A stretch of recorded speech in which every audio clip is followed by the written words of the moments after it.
cyber attacker, a lot of the times has a lot of psychological strength in learning how you reason and how you conduct your day-to-day operations. And they can then use that to impersonate.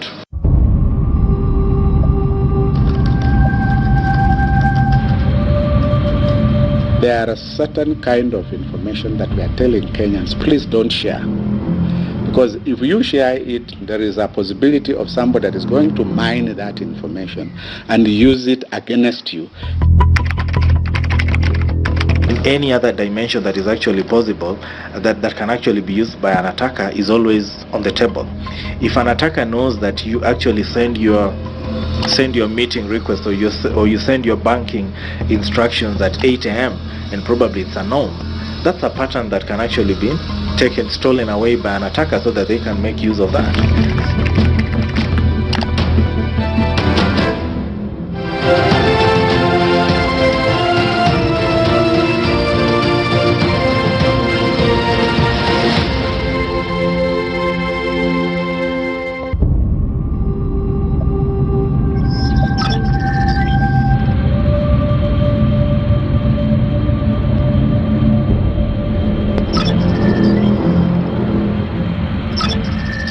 Internet, a platform where you can access almost anything, find a job, book hotels, entertainment, shopping, and our favorite social media.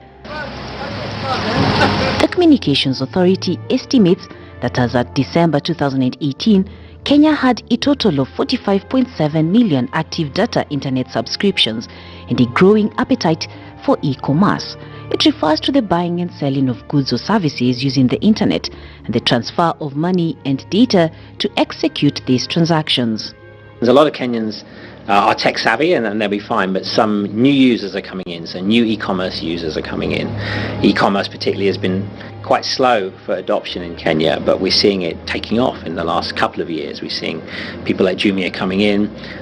It's been very well established in the travel industry. If you're booking a hotel in Kenya, you would have been using it for some years, but a lot of new things are going to be online sales, so it's putting a new bunch of users are using our websites for the first time. The internet is a critical tool in our lives today, as it plays a vital role in very important tasks and areas such as communication, education, business, information, you name it.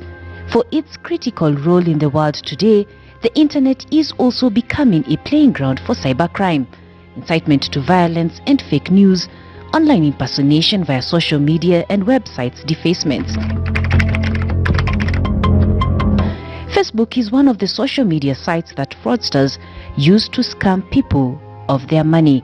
Here in Kenya, so many people have been tricked into sending money for products or services advertised on fake business sites. No one is immune to it. We are better off appreciating that we will be attacked at one point or another. So what we need to do is to then ask ourselves, what do we do to prevent? What do we do to make sure we can identify? And what is the recourse in case there was something that was actually preventable that wasn't done? Another scenario that we've seen is where customers or fraudsters actually register their names, but they will actually go onto online, and using Truecaller, they will actually register your name. And therefore, whenever I make a call to you, you are likely to see it is Nicholas calling. And when you see that, then you think, okay, fine, I know this person. And we know that some of the fraudsters have actually used some of the senior people in the country. They have also tried to use what we call publicly exposed persons. And when you go back then to check the registration, you actually find that the registration is correct. But on Truecaller, it's someone else. But just how are the fraudsters able to package themselves so convincingly to unsuspecting internet users? First, they have to sell an identity. This is why online fraud would mostly begin with identity theft, which is the deliberate use of someone else's identity, usually as a method to gain a financial advantage or obtain credit and other benefits in the other person's names. Investigations by KTN News indicate the process begins with the lost identification card. Dibo Sankala Sama lost the vital document in 2014 while attending her brother's graduation. She reported the matter to the police station a week later and replaced it at Huduma Center. In 2015, however, she got a phone call from a friend. He told me, nowadays you are a call lady. I said, no, someone is impersonating me on Facebook. And he told me to report the case. Since 2015, her lost identification card has been used to register various SIM cards and the cell phone numbers used in online fraud. 0719220896 is one of them. It appears as a contact for Caroline Dasomi, Maina Sophie, Ezekiel Theory, Jemima Okworo, Royal Multimedia Limited, SK Mbuvi, Dina Kadasira. My friend on Facebook called me and told me, do you know that your ID is being used by someone else? Okay, I was confused. I asked the person, how? The lady told me that someone is using your ID to register numbers and the number is being used to call people on Facebook. At first, I didn't realize it was a big deal. I thought at some point that person will stop using my ID. But then 4 years later, my ID is still being used by that person to call people, and I feel very bad and I feel frustrated, and I don't want it to happen to any other person. So how does a fraudster buy a cell phone line without his or her identification card?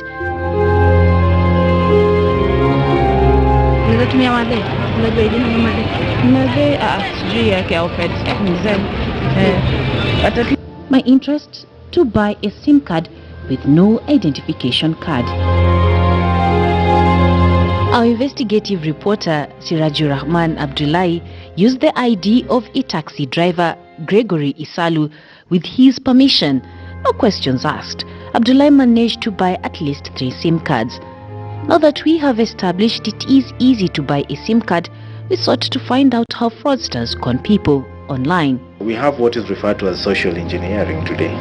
So social engineering means a cyber attacker a lot of the times has a lot of psychological strength in learning how you reason and how you conduct your day-to-day operations, and they can then use that to impersonate. They can then come that to intercept any kind of communication that you are making with your organization or with your other networks, be it suppliers or vendors, be it your families and friends. I mean, any other dimension that is actually possible that can actually be used by an attacker is always on the table. In terms of skills, yes, they are. Sometimes they are more skilled than the teams that we have, even on the ground. They are young, most of them are graduates. Some of them work in groups actually. And I can also say that 2 years ago there is one that we came across who even had a board, a small board, which used to advise him, and every time they would wake up and think of who is the next target, and they will start planning.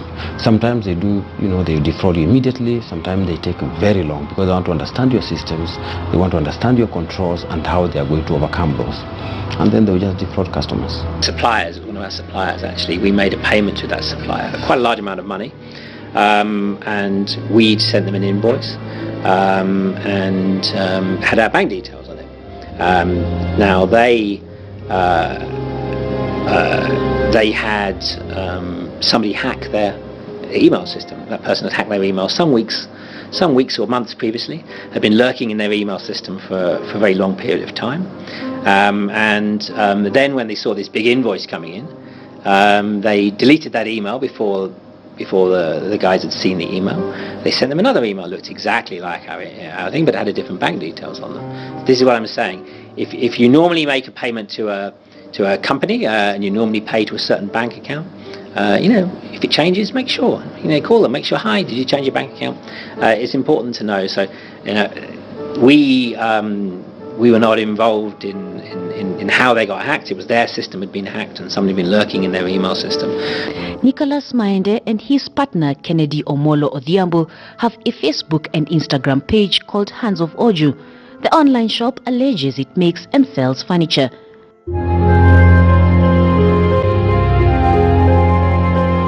Saida Ibrahim is a victim of these online cheats. Aliniambia nimpe down payment ya 40,000 mwanzo, alafu 45,000 nitampa wakati analeta kila ambacho nilikuwa nimemwagiza nitengezee, ambapo ilikuwa ni dining. Nikamueleza kwa kuwa mimi ni hustler, 45,000 sitaweza kwa wakati huo. Kila ambacho naweza saizi nitakuwa nakupa kila wiki. Kama nakupa leo 10,000, wiki yenye nakuja 20,000.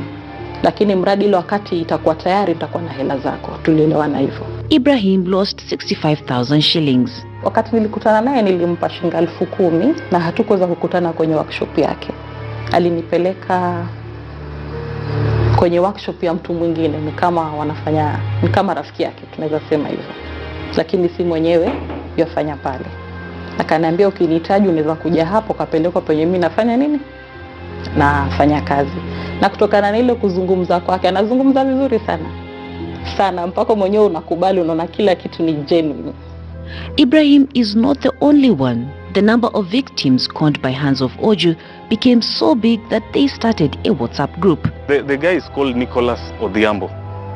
Because I started checking him out. I checked the number on Truecaller, Nicholas Odhiambo.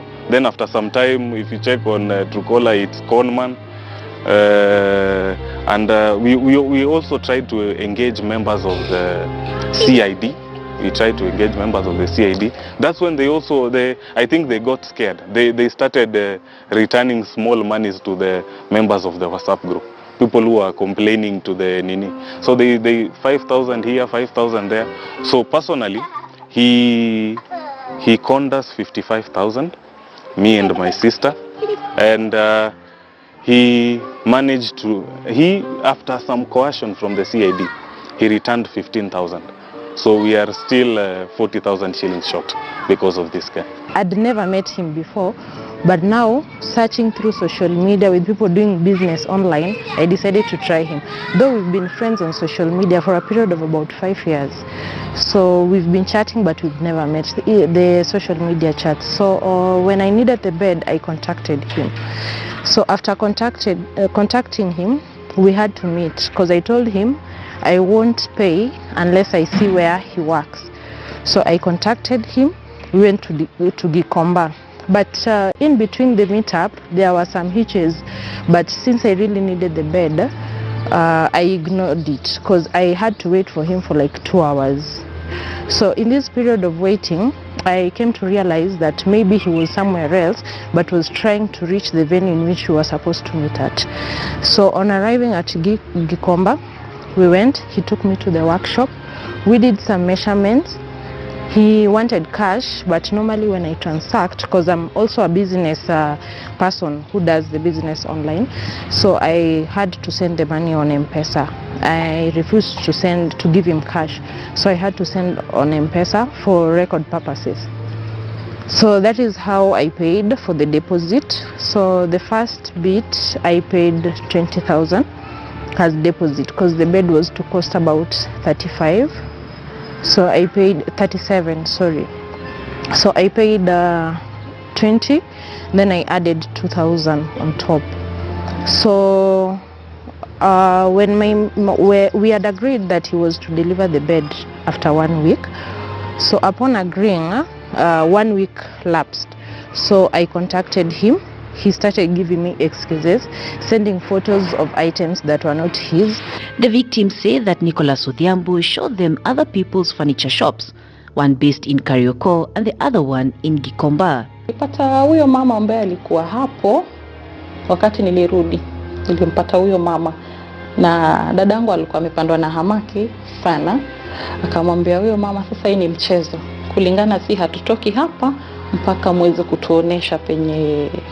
Anatumia jina sana Oju, lakini jina zake kamili ni Nicholas Maende. Mpaka mtuoneshe penye Oju yupo.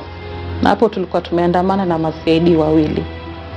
Ndo tukaenda nao, kijana mmoja akapigiwa simu. Akaja.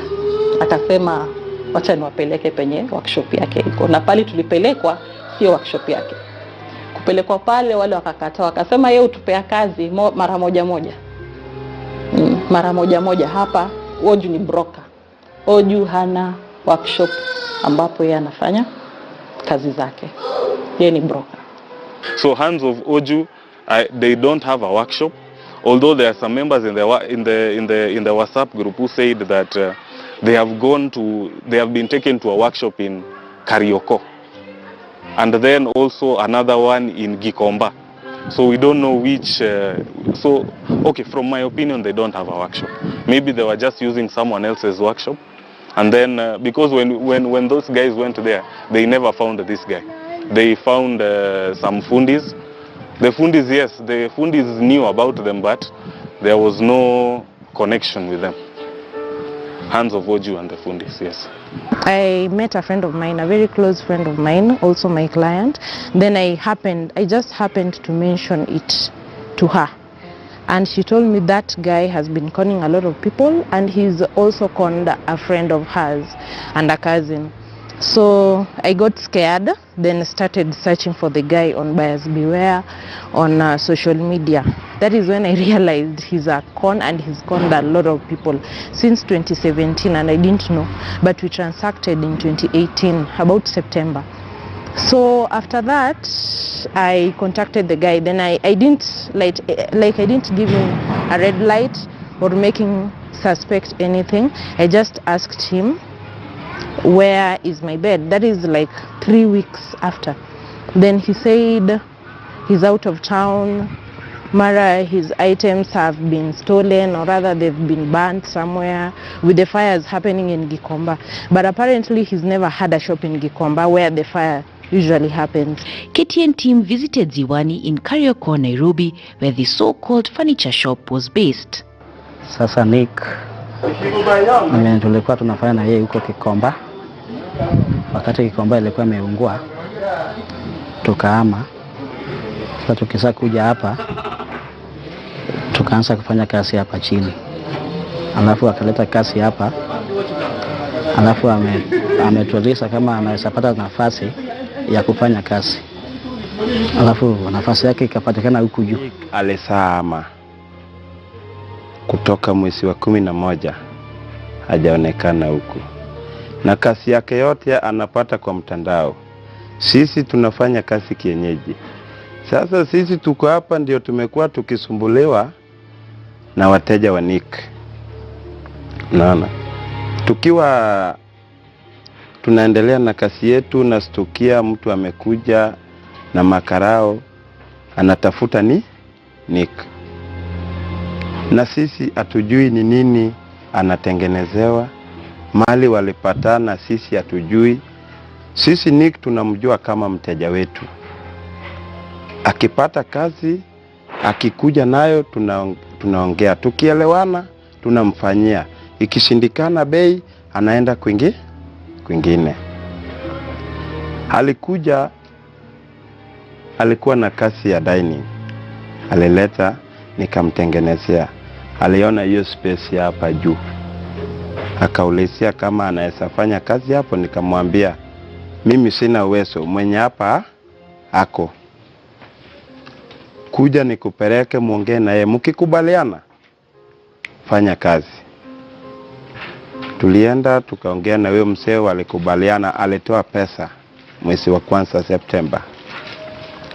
Mwezi wa 10 akatoa pesa.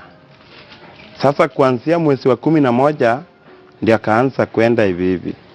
Nick, as his former colleagues called him, had other plans in mind. Alikuwa nakujanga na vijana kumsonea viti. Anakuja na frame, wanapanda hapo juu, anasonewa kiti, wanatoka nayo. Sasa sisi tunasumbuliwa hapa, ndio hatujui kazi yake anatoa wapi na walipatana aje. Naona mjengo ni moja, lakini wapangaji wanaweza kuwa zaidi ya watu 100. Mtu mmoja akikosa kwa hiyo ploti, haifai watu wote wanaishi kwa hiyo ploti ndio wasumbuliwe ati huyu jamaa ako wapi, mnatoa huyu jamaa ama mtoi. Hiyo ni makosa, tunaharasiwa hapa. Wengine wanalalishwa chini kwa hii vumbi. Wakikuja wapate unafanya kazi, unasimamiziwa hiyo kasi yako inasimama, ati utoe usuda ya mwenye haujui hata mahali yako. Haifurahishi hata kidogo. Hata sisi hatuna furaha, hata sisi wenyewe mafundi wanatufanya hivyo hivyo. Vile alikuja, alikuwa analetea watu wengine kasi hapa. Sasa akipata kasi analeta, alafu akapata mahali pake pa kufanya kazi. Sasa akisapata mahali pake pa kufanya kazi, akaanza kukutana na watu kwa Instagram, kwa online. Sasa kwa online ameanza kuongea na watu, baadaye akahama. Sisi tukabaki hapa. Tukisabaki hapa, sasa ameanza kukua na watu. Ameenda naye kuanzia hapa, tuliingia last year mwezi wa 7. Sasa yeye tuko mwezi wa ngapi? Mwezi wa 2. Yeye alihama hapa last year November, akatuacha hapa.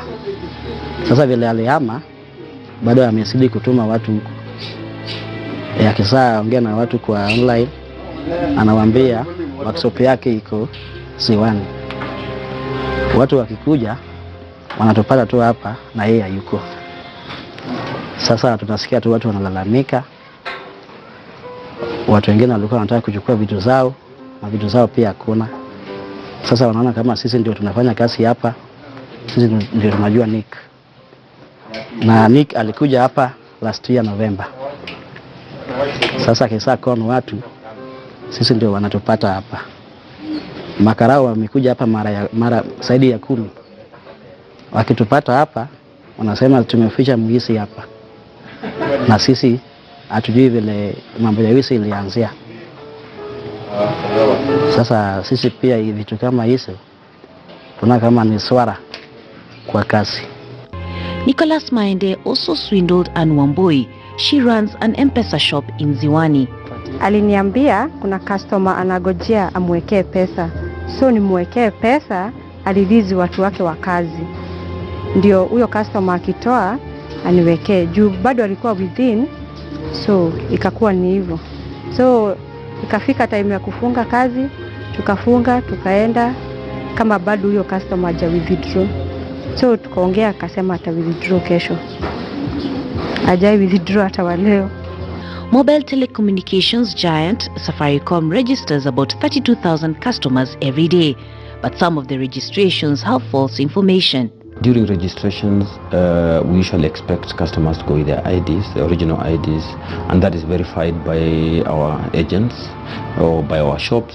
And besides that, we also verify the detail that we get against the government database, which is the IPRS.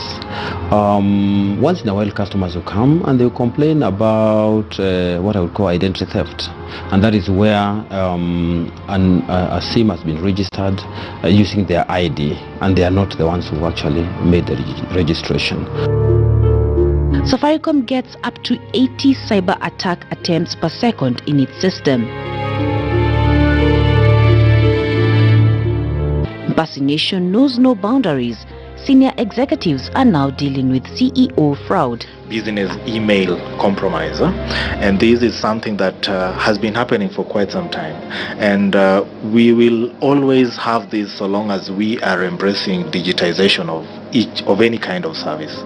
So CEO fraud or CEO email schemes is something that, let's say, if you are really regarded or if you are positioned to be a critical decision maker in an organization, there's a high chance that any cyber attackers can have an intent and see an opportunity in impersonating you so that they can actually swindle the organization that you work for or the vendors that you actually relate to. And at times they can actually even use that to swindle or attack or have some sort of malicious digital harm to your own network of friends and families. So this is something that I think can only be addressed through awareness. But is it that the fraudsters are too clever, or Kenyans are exposing themselves to the marauding online thieves? The attackers will always be keen to know if you are a CEO, to say, when you go out on a holiday, you're out in Mombasa for your Easter holidays, is this something that you make public? Is this something that do you make it known to the public where your children's school? Do you make it known which vendors you're actually interacting with? How are you handling the critical and confidential information that should be treated with a lot more, caution than what I would probably view as public and really just readily available? So, on one ground, you exposing confidential information, or you making it known how you go about your ways or your day-to-day activities as a decision maker in an organization, all that is very useful data. All that is very useful information to an attacker. If an attacker knows that you actually send your meeting request, or you send your banking instructions at 8 a.m. and probably it's a known, that's a pattern that can actually be stolen away by an attacker so that they can make use of that. So it's always about attackers getting to know a lot more, or as relates to how you conduct your business, that they can then make use of to your disadvantage. Today you want to download some particular app, and one of the things that you find, or one of the requirements, is that the app usually requests you to allow them to be able to see your contacts, to be able to see your photos on your gallery. And because customers are joining those apps, or they are downloading those apps because they have a need, they will automatically say yes. At that point, you've already actually exposed quite a lot of information that I would call confidential. Secondly, whenever you do registrations, for example, you are registering for some services, you always leave out you leave your ID details, you leave your PIN details, and sometimes because of the way that data is kept by those third parties, then it can also be prone, to access to the wrong people. I think that's the second one. The third one is when you even make visits, whether you are coming to offices, to corporate offices, you are going to government offices. There are areas where you are required to record your details. So you record your ID number, your full name, and even your mobile number. And sometimes people also pick those ones. From an M-Pesa perspective, I know that because of regulatory requirements, we always have to keep a logbook at our agent's premises. And sometimes some of the fraudsters will actually go there and take a photo of that logbook. As the regulator plays catch-up with the fraudsters, companies are also trying to mitigate and prevent online fraud. 2 years ago, we used to see almost 300 to 400 cases. Last year we improved our systems, and we made some technical enhancements around registration, and right now we are just seeing anywhere between 5 and 10 every month. That trend has been coming down. I can't say that we shall eliminate it completely, but we continue working on it and continue enlightening our customers. But I think the moment we roll out our program, where we will be confirming registration with using the primary line of that customer, I think we'll almost eliminate that problem. Hacking has become more dangerous, sophisticated, and difficult to prevent. Experts argue that organizations should ensure mechanisms are in place to minimize the damage caused, so that if criminals are able to breach a system, they won't necessarily be able to take any information. Brenda Kirubo, KTN News.